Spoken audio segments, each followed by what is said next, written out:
বাপের বাড়িতে এসে ঘুম যেন আমার ভাঙতেই চায় না।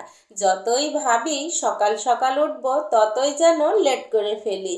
তো আজকে সারাদিন ঘুম থেকে উঠে কি কি করলাম, কি কি খেলাম, কোথায় কোথায় গেলাম, আসুন আপনাদের সঙ্গে আজকের এই ভিডিওতে শেয়ার করব। আসসালামু আলাইকুম সবাইকে। আশা করি সবাই সুস্থ আছেন, ভালো আছেন। আলহামদুলিল্লাহ আমিও ভালো আছি। তো আমি বাপের বাড়িতে আসলে ঘুম আমার একটু বেশিই হয়। আমি তো কোনো দিনও সকাল করে উঠতে পারি না। কত ইচ্ছা থাকে সকালবেলা উঠে এই ভিডিও করব, ওই ভিডিও করব, কিন্তু দুঃখের বিষয় ঘুম যেন আমার ভাঙতেই চায় না। আর আমি সকাল সকাল উঠতেও পারি না। আমি এত সকালবেলা উঠেছি, তখন বাজে বেলা 9:30। উঠেই দেখি আমার আম্মু রান্না বসিয়ে দিয়েছে।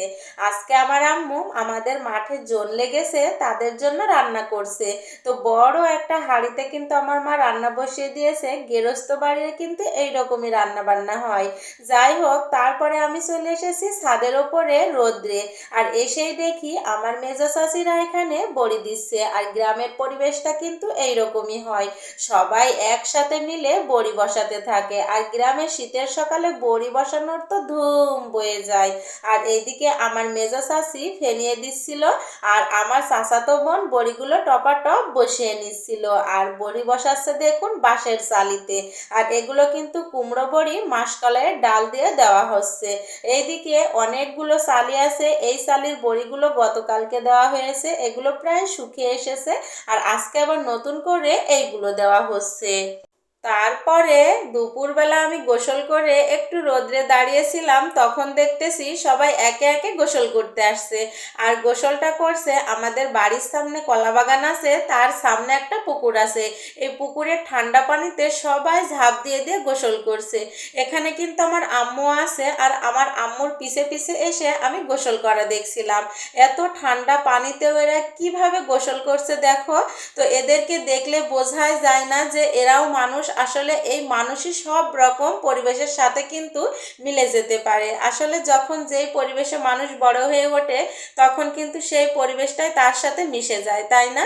এইদিকে আমার দুই মেয়ে তো গোসল করা দেখছিল, আর একে একে সবাই চলে আসছে এই পুকুরের ঠান্ডা পানিতে গোসল করতে। তো ওদেরকে দেখে তো আমার খুবই ভয় লাগছিল। এখন আর এই পরিবেশের সঙ্গে আমি মিশতে পারি না, কারণ অনেক ছোটবেলায় আমিও এরকম ঠান্ডা পানিতে কিন্তু গোসল করেছি। এখন আর বাপু আমার শরীরের সাথে যায় না। একটু থেকে একটু কিছু হলে আমার ঠান্ডা জ্বর এসে যায়। আর সেম আমার মেয়েদেরও। তো এখান থেকে বাসায় যেয়ে হয়তো আমাদেরও ঠান্ডা জ্বর আসবে, এরকম একটা অবস্থা। তো এই যে আমার ফুপুও চলে এসেছে গোসল করতে। তো আমি কিন্তু এইদিকে গোসল দেখছিলাম, আর এই কলা বাগানে দাঁড়িয়ে আমার এই ভেজা চুলগুলো একটু নাড়াচাড়া করছিলাম।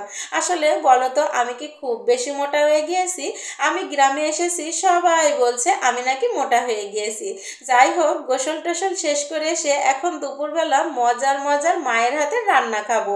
আর আজকে আমার মা রান্না করেছে মুরগির মাংস, লাউ বড়ি আর মাছের তরকারি। আর এই লাউ বড়ি আর মাছের তরকারি আমার মায়ের হাতের যে কি মজার একটা তরকারি, বিশ্বাস করেন আপনারা না খেলে তো বুঝতেই পারবেন না।